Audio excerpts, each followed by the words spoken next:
By the Emperor's light, another warp breach! Purge the heretics for the Emperor! Hello, my friends, and welcome back to Warhammer 40k Rogue Trader. So, last time, we got into a fight with a robot chicken, and we colonized the planet of Foulstone. But, unfortunately for me, I have run out of ways to stall the consequences of my decisions, because today, we get to find out exactly how bad of a choice it was to try and impress Goth Mommy with a dance party. Now, to be fair, the other choices weren't too much better. Really, arguably a little bit worse, but the fact that Janris is so confident that this is the right decision really shakes my confidence, because I don't know if you've noticed, but he doesn't exactly look like he shops at Hot Topic. So, I'm not going to faff around too much more. Let's just rip this band-aid off and find out how badly I've screwed up. Please don't make me look like a total goober. You can do it, Potato. As terrified as I am, I would love to get this over with. Well, I say get this over with. I'm actually really excited to be able to jump into the DLC. I'm just terrified that I'm going to embarrass myself in front of Cabela. Kevin. You can do this. We got places to go, people to meet. I know you're gonna lie to me. Yeah, there we go. Alright. Ooh, we have level ups.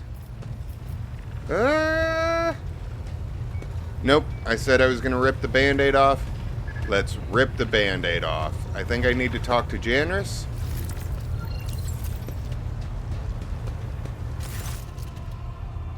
Pleasure to see you, Lord Captain. How may I be of assistance?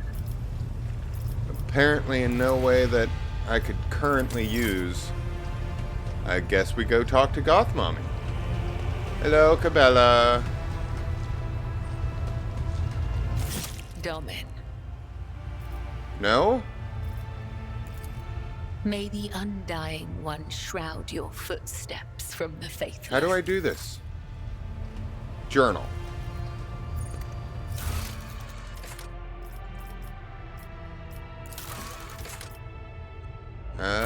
Rituals of the upper decks. Everything is ready for the gathering on the officer's deck. Okay, so maybe we go over here? Question mark. Officer's deck. Ooh, it's here. Why is it here? Isn't this a hallway? A lot happens in this area, as it turns out.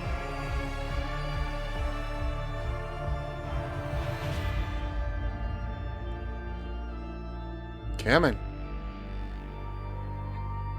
We've got a lot of leveling up to do, Potato. Alright, here we go. Let's rip this band-aid off. Long live the Rogue Trader.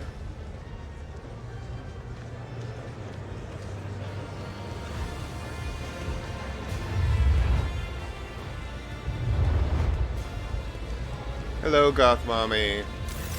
Cabela stands out clearly from the officers in attendance, both for her favoring the full regalia of a member of the Bloodspun Web over formal attire, and for the empty space around her. The other attendees are keeping their distance, as if in an air of mortal danger repels them from your companion. Danrok, whose keen, worried gaze is locked on Cabela, and whose mouth is stretched into the most courteous of smiles, gives you a hurried bow. Your lordship! Domin Lemedicus, you are here. Cabela sounds neither excited nor solemn. Her tone is indifferent as her fearsome metal claws clutch a slice of fruit from one of the pallets. I see you have found a delicacy that is to your liking. She smiles. Ooh, good. So far. Food like this is impossible to come by in the lower bays. I do not know what this is, but it tastes incredible. Juice is dripping down her fingers and hand. It seems she is the only one here who has not lost her appetite. The officers' faces have turned pale, alarmed masks, and none of them is in a hurry to enjoy the feast. Well, you know what? You guys can continue to be cowards. Just enjoy the roast beast. How do you like the ceremonies on the upper decks? I am attempting to peer through the florid shell to the core, yet it continues to elude me. Cabela looks you in the eye. What is the purpose of this ritual, Domin Lemedicus? Explain it to me. Let's read these out. I don't want to mess this up. Camaraderie. Spending all your days in toil can be dreary. Gratitude. My crew is willing to give their lives for the dynasty, and this is my way of praising their service. Power. These people came at the snap of my fingers. They look at me, hang upon my every word and gesture, hoping against hope that I might grace them with a smile or glance.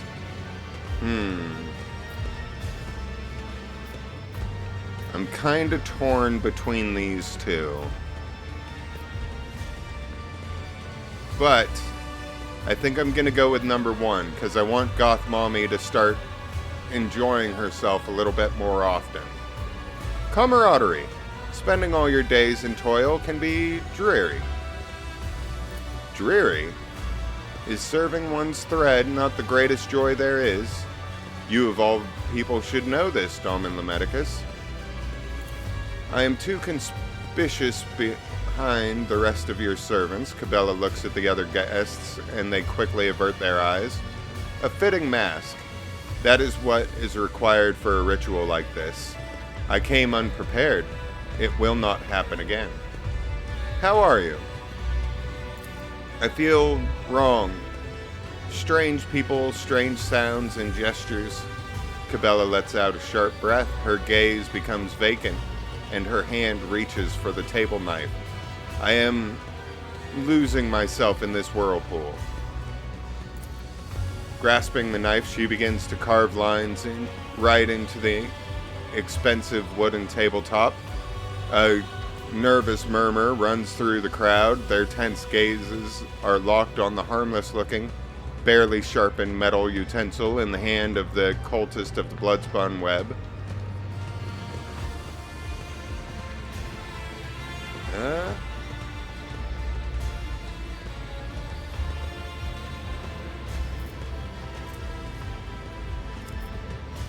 Yeah. Smile at Cabela. I see you have already mastered the art of commanding attention. You seem to be quite in your element. Persuasion test succeeded. She blinks in surprise and looks up at you. She glances back and forth, seeming privy to the meaning of your words, and then her clear, genuine laughter fills the room, startling everyone around her. I suppose that's true, Domin Lemedicus. I will not fluster your subjects further.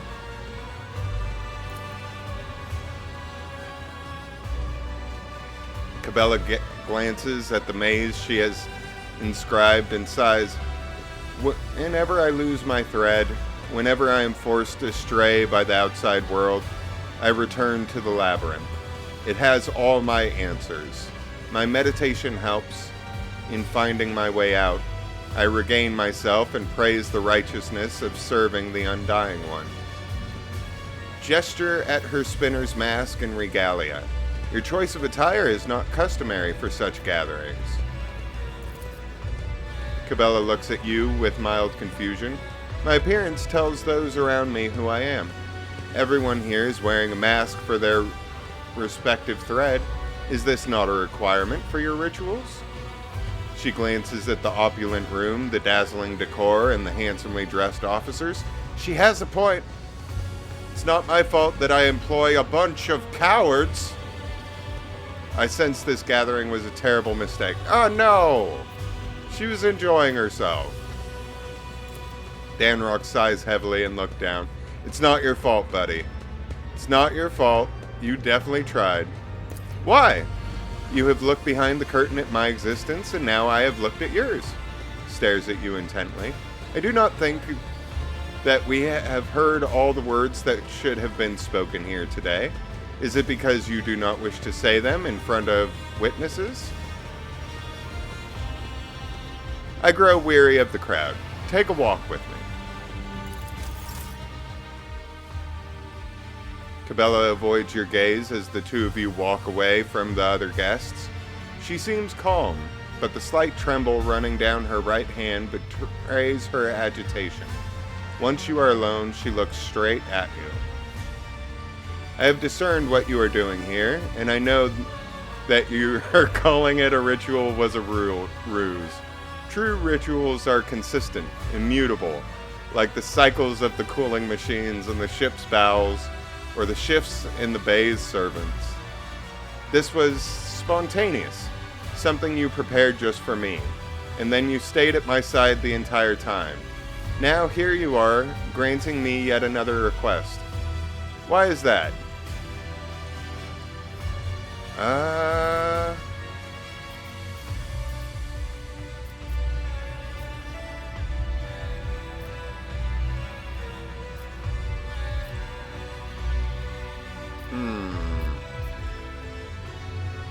I'm not going to do these two.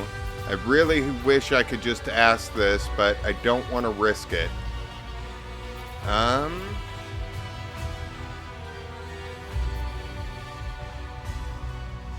Which of these is better for trying to flirt?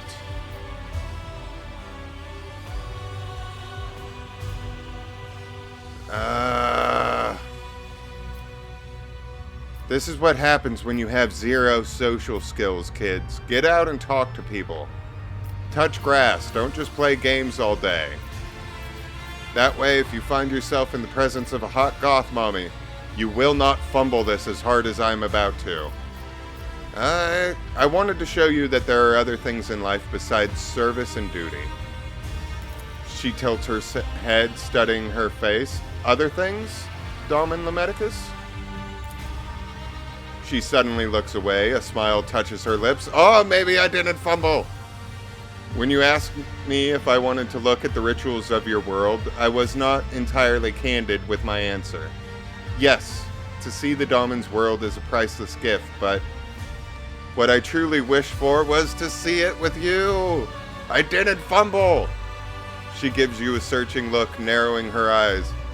What do you think, Damen Lemedicus? Has your blade failed you? No, that sounds very promising. Cabela's lips stretch into a smile. She slowly places a hand on your shoulder. I share your anticipation, Damen Lemedicus. That's moving too quick.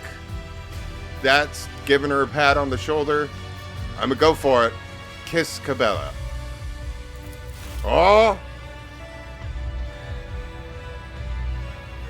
That's not a slap. Are we in? Did I fumble? Cabela reciprocates. Hesitantly at first, then passionately. Oh! Her lips are warm and soft. Surprisingly so far, someone seemingly woven from muscle and unyielding will. I want to stay with you, somewhere private. Then take me there, Lemedicus. You can barely hear Cabela's voice as she speaks your name plainly for the first time. I did not fumble. This was not a bad decision for a dance party. Oh, God. I was so worried about this. End dialogue. Now here comes the Mass Effect romance cutscene. Hopefully not too many whips and chains. This is YouTube after all. Thank you, Potato. Now you're gonna lie to me? 100% my ass. Oh. You are different in intimacy from what I expected. I'm discovering new sides to you. 8 hours, though. God damn, Lemedicus. You did not let me down. Cabela draws a finger across her pale skin, tracing a long, fluid line from the curve of her hip, the sharp ridge of her clavicle, through the pattern of ritual wounds and battle scars. We have gained knowledge of one another, Lemedicus. Through the revelation of the flesh, we have spun a stronger spiritual bond between us. Do you feel it? Let's see. We have certainly become closer. This pleases me. Hell yeah. I do not want to speak of souls. Oh, fuck you. I am not certain there will be oh, fuck you. Did you enjoy this evening? Yeah, we're going with number 1. We have certainly become closer. This pleases me. I believe this, but the first of many revelations we will receive. She stretches languidly on the bed. Each new encounter promises the opportunity to know you better and to reveal myself to you. We will explore our bodies and souls to attain total unity. Note to self, next port we land on, I have to get Janris to get me a Kama Sutra, and that man has earned one free favor. Best wingman on the planet. Did you enjoy this evening? Cabela's eyes drift closed. Yes, it was a new sensation. Every moment with you was replete with meaning. Empty lust would not grant such depth of feeling.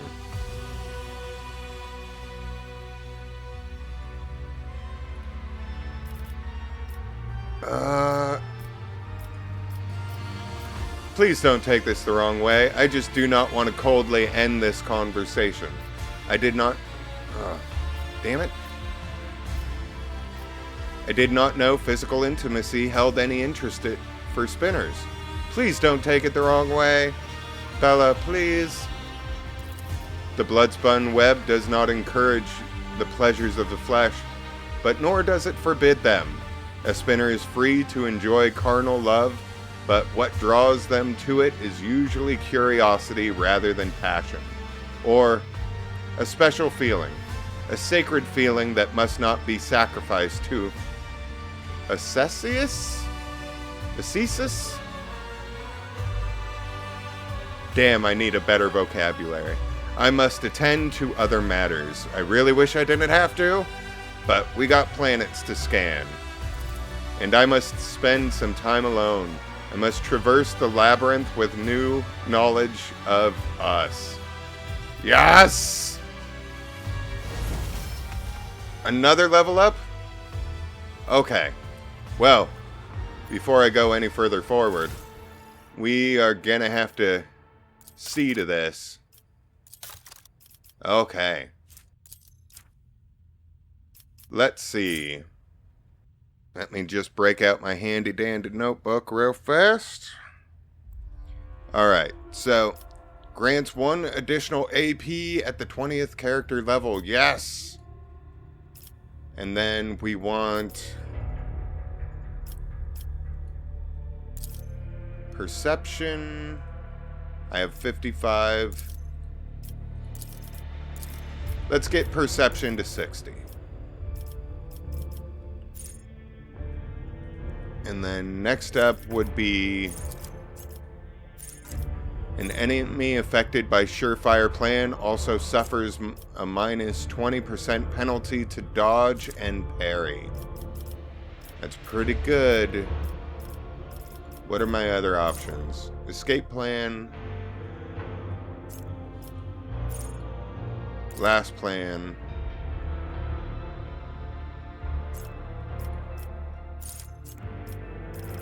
Steel of the Forge. I'm not wearing heavy armor.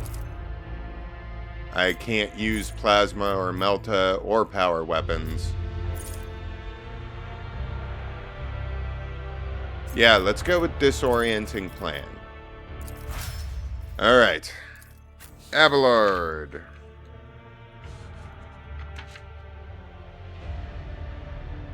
Let's see. So we got app increase and ooh. You know what? I'm gonna go ahead and get toughness up to 70 because he's gonna need it. And then Cassia. So far, rather easy. Willpower. Ooh, willpower being 80 would be really good. Fellowship being 60 would also be good. Let's go with willpower. She may not be a full-on psyker, but I can't imagine that that's going to mess things up at all. Now, Pascal.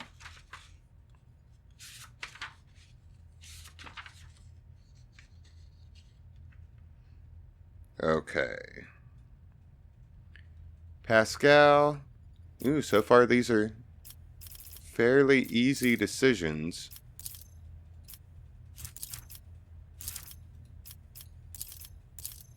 Ooh. Ballistic skill. Or intelligence. Getting ballistic skill up to 50 would help out so that I could actually shoot with him instead of always using the weapon. But you know what? I'm going to do intelligence against my better judgment. And then now time for Bella. Intelligence, strength. I might go with strength to be perfectly honest. Yeah, let's go with strength. Goth Mommy learned some things in the bedroom. And then Jay. All of these are fairly easy. Ooh. 35 intelligence. Damn. Why is all of your stuff at 5? It makes it really hard to pick a thing.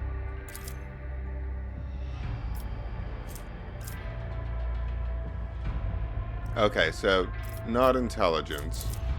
Let's just go with fellowship. Fellowship is the main stat for her grand strategist and officer typing. So we'll go with that. And then willpower. Yep, willpower makes it so the abilities she has in ship combat actually do more damage. So yeah, we're bumping that up to 80. And then Argenta, we want... Argenta's going to be a little bit more of a decision. So perception's at 50, ballistic skills at 60, agility's at 65.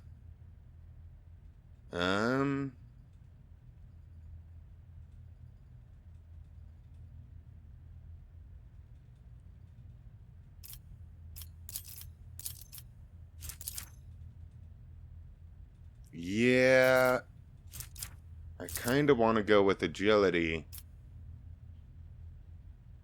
Quickness, reflexes, and pose. High agility. Improves the character's initiative, dodge chance, and reaction. Ballistic skill. Accuracy with all forms of ranged weapons. Yeah, let's go with ballistic skill. And then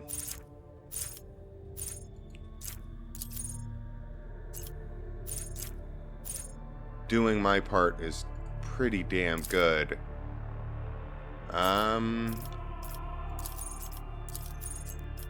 Ooh, but 3%. I think I want to go with... Have we gotten nimble for you yet? No, we have not. 10% bonus to dodge. Let's go with that. And then Heinrich's. Let's see. Ballistic skill 35. Oh, dude. Why are you so shit? And again, everything's on 55. Okay, well, let's see. Ballistic skill. Weapons skill. You know what? Let's go with weapons skill, since he's the only one who can use force weapons. Alright, that was nowhere near as painful as I thought it was going to be. Just gonna put this notebook away real fast. Alright. Okie dokie. I will go over inventory off camera. But for now... No, I just took a bath when we got here. Let's go scan some planets. Can I give Janris a high five before I go? Janris. Buddy. Wingman of the Year. Pleasure to see you, Lord Captain. Why is there no option for a high five? You did good, man. I owe you a favor. Alright, let's check the journal just before we move on. So, gotta look out for the planet Odanthus. Okay, so when we go back to Footfall, turn that in with the Mechanicus. Still waiting on that, so hopefully that'll be ready when we head back there. Again, all three of these involve Footfall. And then this is the main quest where we gotta go.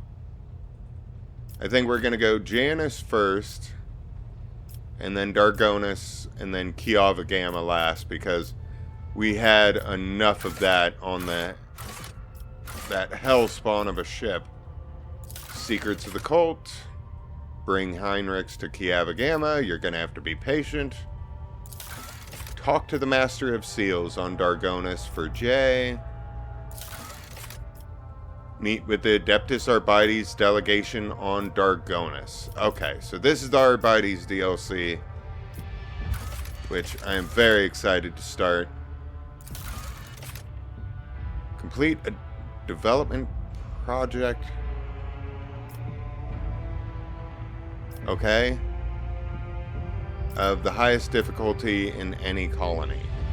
That's going to be a while. And then strike a deal with an influential partner.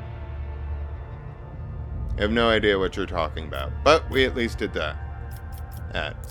And then Dargonus, Kiava Gamma, critical tasks. Inspect the fuel lever on the ship's bridge.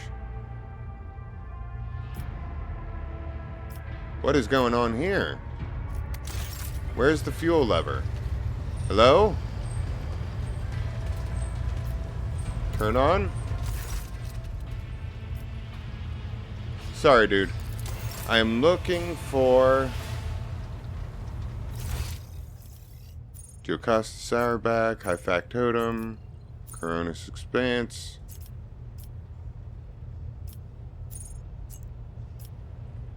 Where's the fuel lever?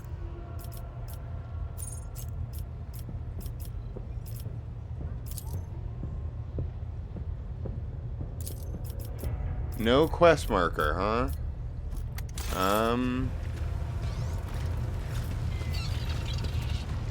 Sorry, this sounds like something I really should be taking care of.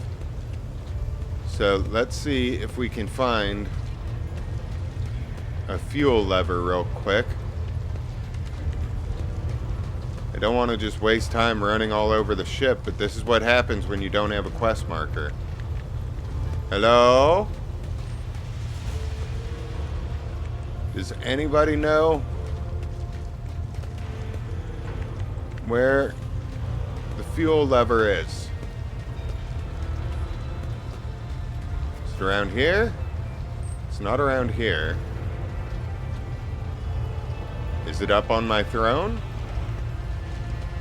There are a lot of levers up here. No levers. Apparently there are no levers up there. Oh, you said something about fuel. Damn it. Somebody help me out. Maybe over here? Abel? Aha! I found you. Fuel system analysis progress, status diagnosing. Result, no failures. System operational. Awesome. Why is it smoking? Machine spirit, why are you angry? Potato? I've angered the machine spirit in more ways than one. Okay, maybe it's in the corners. Hello, Bella. Oh, God. Babe. None of that. Journal? The Void Ship's Vox system. Meet with the Vox Master on the bridge. Okay. No more fuel levers. Now we gotta talk to Vigdis. When you approach, Vigdis pulls away from fine-tuning another Vox and bows her head. Lord Captain, the ship informed me of our imminent meeting. My personal log states that the Vox system is malfunctioning. Can you explain? Lord Captain, the Vox Master is caught off guard by your question. It takes her a moment to find her words. The Vox system is functioning as expected, and no communication problems have been reported by any of the crew. Please allow me to check the system's calibration settings in your presence to alleviate any concerns you may have about its performance. Thank you, Vigdis. I appreciate that. The Vox Master's thin fingers dart between hundreds of wires and cables on the control panel. Flipping switches and turning dials, she issues commands and methodically checks the lines of communication with the crew on every deck. At last, accompanied by the sound of static, the crackling of the Vox, and the flickering of signaling lights, the dance of her hands concludes. All finished, Lord Captain. No issues detected. The system is working as expected. She studies your face as she awaits your response. Thank you for your service, Mistress Toliman. Lord Captain, she offers an unusually deep bow, likely using it to mask her confusion. Okay.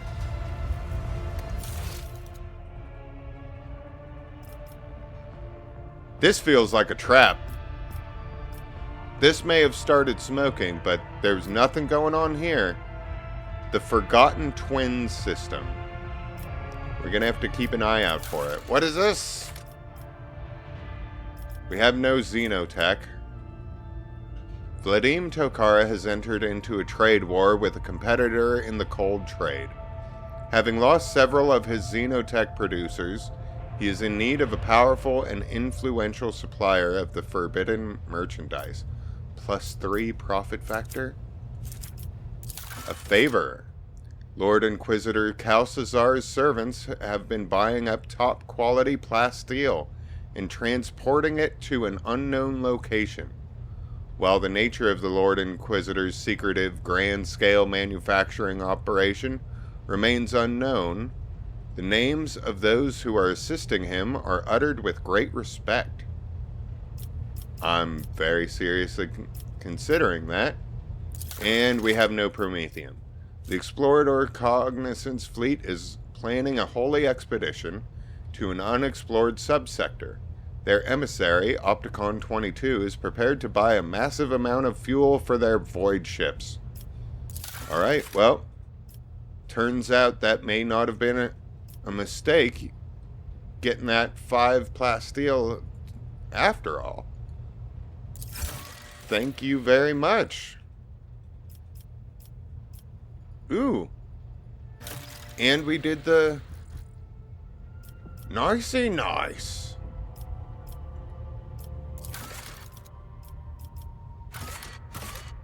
That's what that meant? Strike a deal with an influential partner?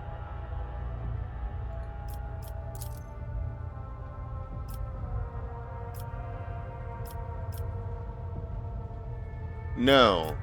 Yes?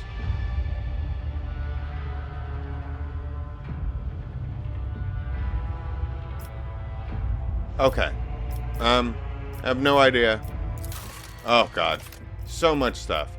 Unidentified void ship.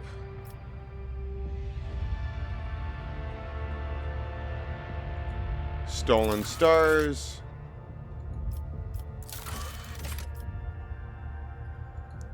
Hotbed of Xeno heresy. Ooh. Lost in the void. Angels of the Emperor in the Expanse. Okay, so Space Marines.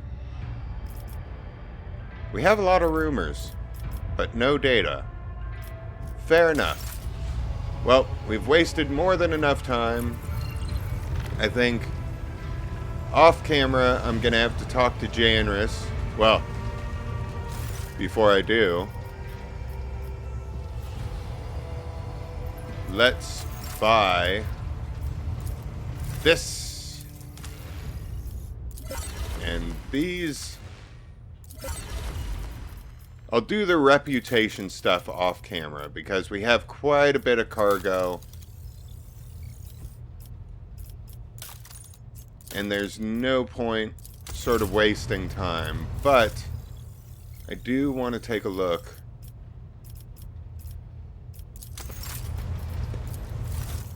And see if there's anything we can buy outright. God damn. I can buy a whole bunch of stuff from you. This is pyromancy. Doesn't say whether or not it's usable from a navigator. This is the guy I wanted to talk to. You're a little bit different because none of your stuff actually comes from the rest of my cargo. All of your tradable equipment comes from space battles.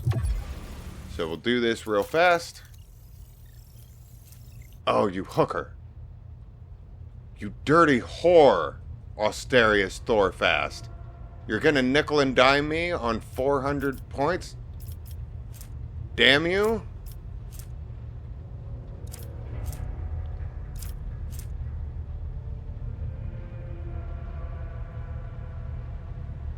Well, at least it's not that big of an upgrade.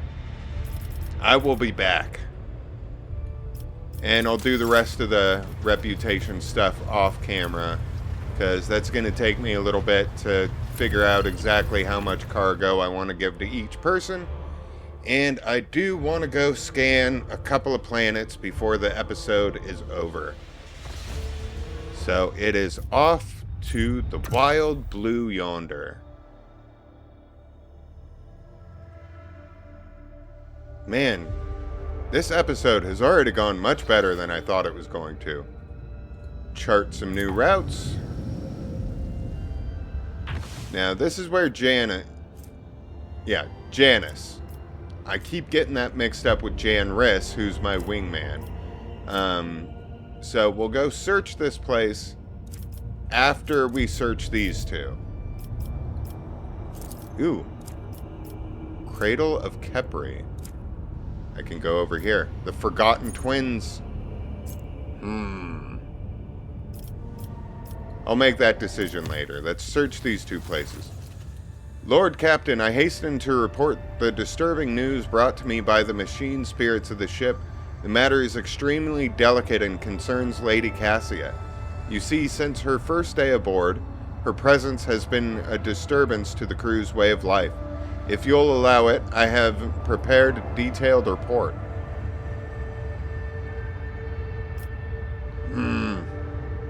Deliver your report, but I'm very much leaning towards this.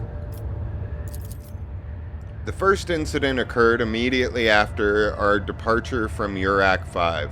The Lady Navigator chastised one of the ship's runners, after which he went to his living quarters, killed his family, and then shot himself. Okay, maybe I do need to talk to Cassia just real quick. The second incident was noted while traversing the warp. The Lady Navigator gave the pilots the wrong instructions, and the void ship was thrown off course for a matter of minutes, but this was enough for the forces of the Immaterium to anger the machine spirits enough for them to start a fire in the service bay. Okay, that second one isn't nearly as bad. Alright, she's a first-time navigator. Cut her a break. This one, though, I may need to go talk to her. After that, officers living near the Lady Navigator's quarters began to express extreme emotions: hysteria, apathy, euphoria, rage. This is quite detrimental to crew morale and performance. The last incident was recorded on Footfall. Around 100 living birds were delivered on board during our stay on Footfall. Each bird cost a hefty sum, but I have failed to discover their purpose and subsequent fate. So far, you led with the most extreme version. The rest of these were all kind of expected. I was also told about a conflict between the Lady Navigator and the Seneschal. Alas, with no details. If you like, you can ask Master Wasirian directly. Things are even worse with Jay Hidari. I intercepted a Voxcast in which she promised she would, and I quote, end that Koska if she ever saw her again. Jay, calm the fuck down, alright? If I may, Lord Captain, the Lady Navigator's state of mind worries me. She is self-contained and does not mesh with the crew at all, which is why everyone avoids her. Even senior officers can be superstitious. I fear that only you are in a position to talk to her on equal footing and improve the situation, for the sake of the crew's safety and that of Lady Cassia herself. Okay, fair point. Fair point. I'll talk to her.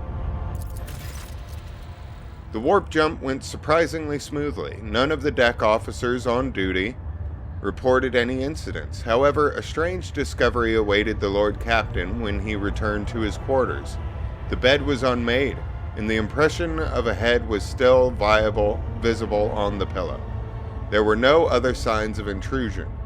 The guards swore under oath that nobody had entered the Lord Captain's quarters. That's just Bella being freaky.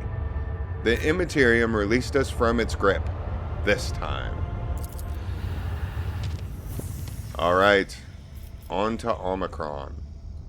We are definitely going to have to go talk to Cassia before we leave the system, though. Alright. Let's do some scanning. I will take that.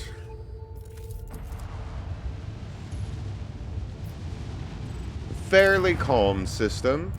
I would have much preferred to have a fight. Ooh. Magnetic storm. The magnetic storm raging above the planet blurs the gaze of auger arrays. Only truly powerful diviner machines may see through the currents of magnetic fluctuations in their blessed vigil and discover the mysteries of this emperor-forsaken planet. The rogue trader has decided to leave this unwelcoming world. Maybe he will return here one day. Okay. Well, going to have to remember this when we get some divining equipment, I guess. Over here. Hello?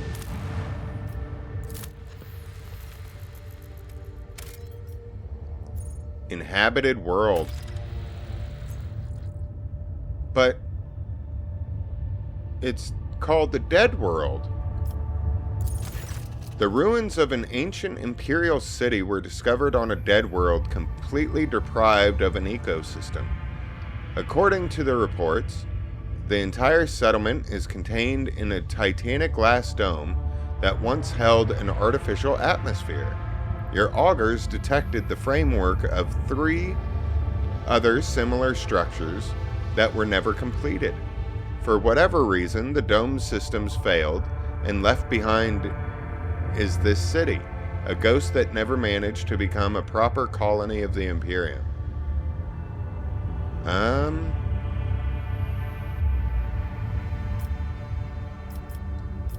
I hope I can do all of these. I hope this isn't a decision. But, yeah, send out a crew to explore the city's temple district. Ooh! We got 2 holy gifts. The temple district is situated at the heart of the city. The God Emperor's statue, intricately carved from precious crystal, is suspended beneath the dome, supported by chains of gold, and can be seen from anywhere in the colony. Ooh. Inspired by the majestic sight, the expedition members set off to explore the area with renewed vigor. Soon enough, they stumbled upon an ancient weapon lying on a pedestal wreathed in sunlight.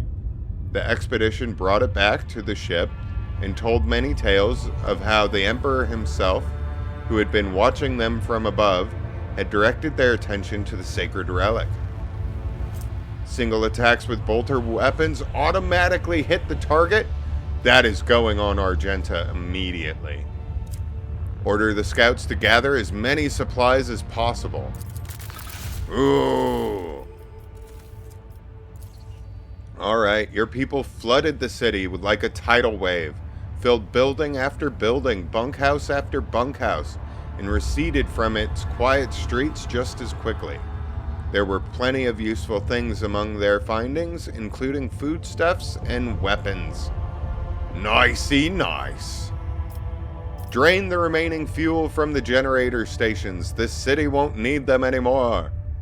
We're taking everything.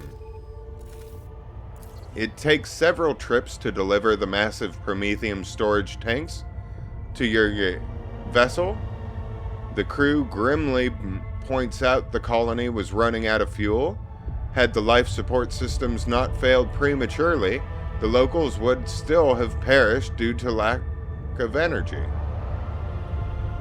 Fair enough. Explore the local palace. Ooh. Ghost Sword. Eldari weapon proficiency. The only one who can use that right now is Jay, and she's not exactly the sword type. Profit factor gained 1. Yes!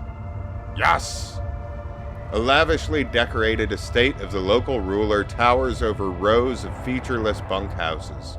Several explorers perished from the cleverly hidden tripwires in the courtyard, but after losing their companions, the team easily disarmed the remaining traps in the estate. Anything of value has been promptly delivered to the rogue trader's vessel. The Lord Captain was even given an exquisite sword found in a secret cache that once belonged to the mansion's owner. This world has been incredibly profitable. Sure, there's nothing else we can loot. Alright, well, leave the dead city. That was very nice. Alright, one more planet. And then we are gonna have to go check in with Cassia. Ooh. Only 2. Yeah. That's not worth spending an extractium?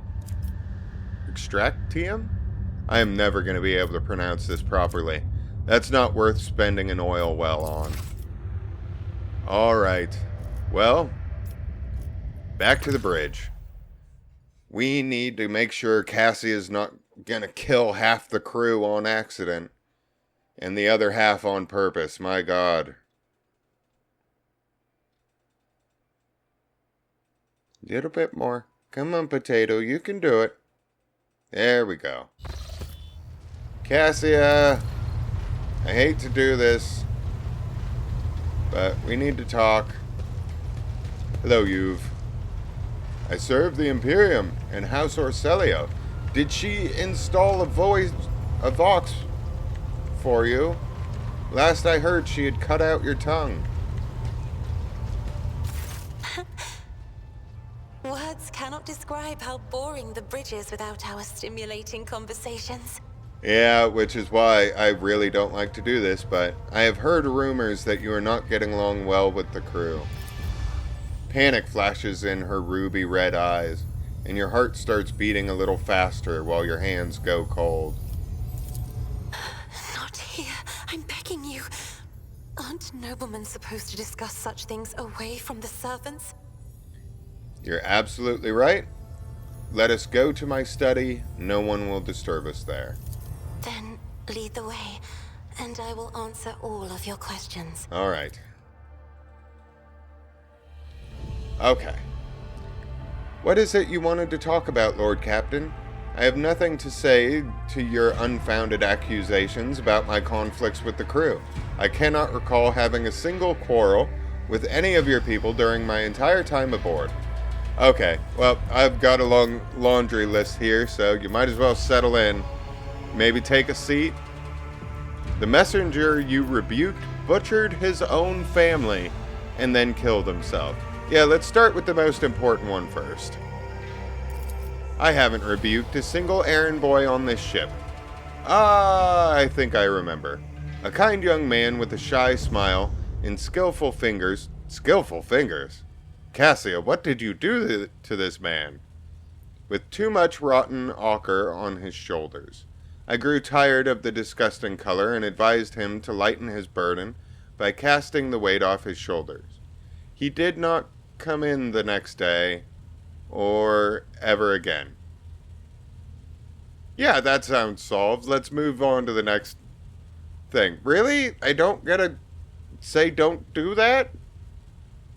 During the warp voyage, you gave the wrong orders. Yeah, I really don't want to bring this one up. She's a first-time navigator. This sort of thing happens, but might as well go down the list.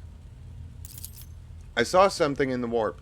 Something vast, predatory, shimmering with indescribable colors. It came from nowhere and stared at the ship with hundreds of hungry eyes, right there in our path. I decided to change the course while it was still possible and did not want to sow panic. Would it have been better to tell the crew we were heading straight into a monster's gaping maw? No, that was actually the right decision, and I wish I could tell you that. The officers are reluctant to be quartered next to your chamber because of the constant emotional outburst it causes them. Some even maim themselves or others. Again, that seems to be more of a Cassia thing that she doesn't have too much control over. But I'm gonna say it anyway. I already told you. Yeah, exactly. What else do you want from me? Will I be assigned a pariah chaperone? Or will you put me in suppressing shackles? Would you mind telling me why you needed 100 species of bird and what you use them for? Admittedly, I am at a loss myself. The day we arrived on Footfall, I sent a request to the ship's quartermaster and asked him to get me a songbird. But he never asked for clarification, and shortly before we left, I had a countless number of cages delivered to me, all wrapped in bright red panic with flickering tints of fear. There was a bird in every one. I was so excited I thought I would have 100 friends instead of just one. They were squeaking so piteously I let the poor things out. I even fed them my breakfast and dinner. But the stupid birds would not stop chittering even after bedtime. That's kind of what songbirds do. They were dashing about the room, smacking me in the face with their wings, and defecating. I became angry, and suddenly they started pecking at each other's eyes and attacking me. Then I became afraid, and they fell over dead. I do not want to keep pets anymore. I'm so sorry, Cassia. That sounds horrible. I think I have heard enough. Will you share your thoughts with me?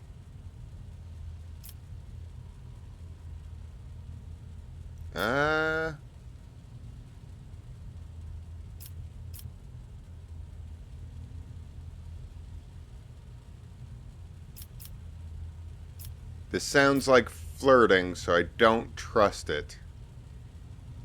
But I'm not going to lock her in her room.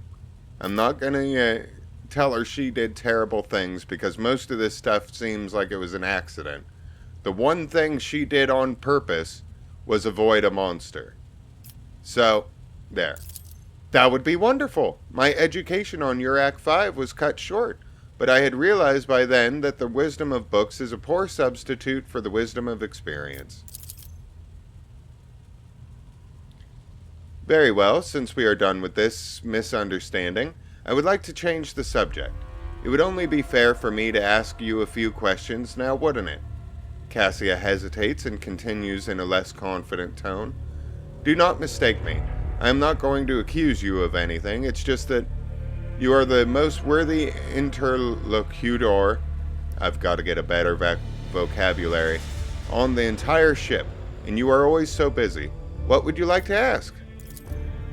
I read a treatise by Passius D. Mobius very recently, who claimed that subjects would never believe their new ruler was better than the old one, unless the old one had been a tyrant. No matter the circumstances, the low-born rabble become deluded about their prospects and rebel in favor of their base desires. What do you make of that?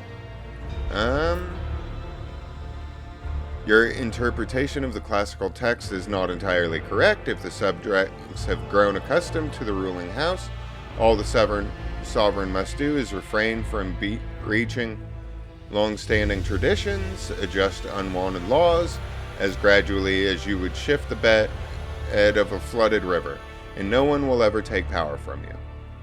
On the contrary, the loyalty of subjects can be bought at a pittance. Oh, it has always been my opinion that subjects expect two things from their sovereign. No, let's go with the first one. Come on. There we go. Cassia thinks for a moment and then smiles. Indeed, I was not wrong about your merits or your ability to hold a conversation. I hope my second question does not confound you either. According to the 20 tomes penned by the preacher Ostaak Istefan the Forgotten, with a name like that, no wonder he's forgotten, mercy and cruelty go through the world hand in hand, but people flock only to one pan of the scales. Would you rather inspire fear in your followers, or be magnanimous and choose awe? I am not afraid of acquiring a reputation for ruthlessness. I will exercise restraint and lenience. Oh, God.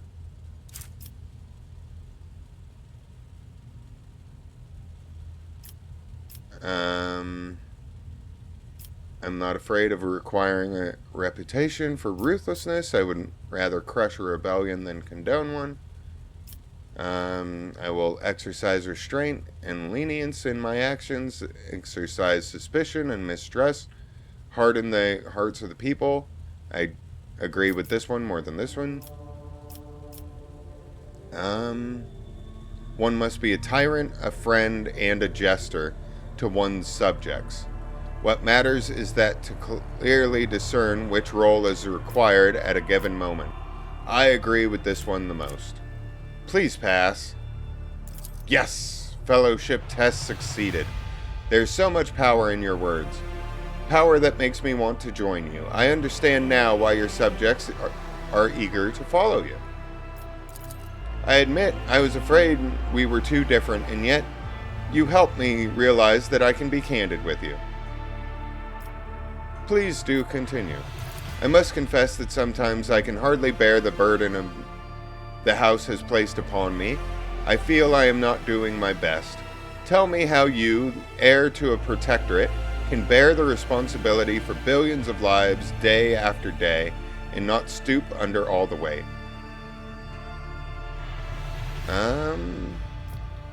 It is not always easy. It is my duty, whether I like it or not. This inner turmoil is clouding your mind. No. It is not always easy, but I try to lead the dynasty towards prosperity by worthy means. Thank you for your patience, Lemedicus. You are helping me to see the world in different colors. A novel experience for me. Our conversations hold a special place in my heart. Allow me to bid you farewell for now. I am heading back to my chambers to consider today's conversation. Please don't kill anybody on the way there, Cassia.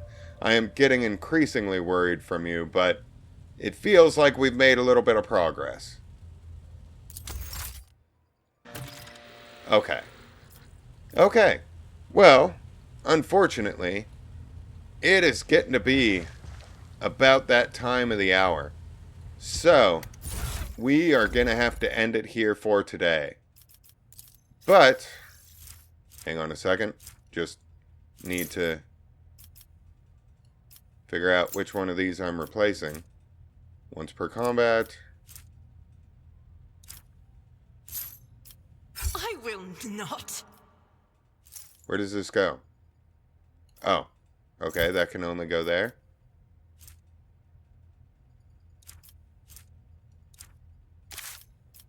I refuse. Why can't this go there? What did I just lose? Okay, that's fine. That's fine. Alright, sorry, I got a little bit distracted. Like I said, it is more than past that time of the hour, so we are going to have to end things here for today. But I want to thank each and every one of you for coming along with me. I hope you all have had a wonderful day, and until I see you next time, have fun and stay safe out there.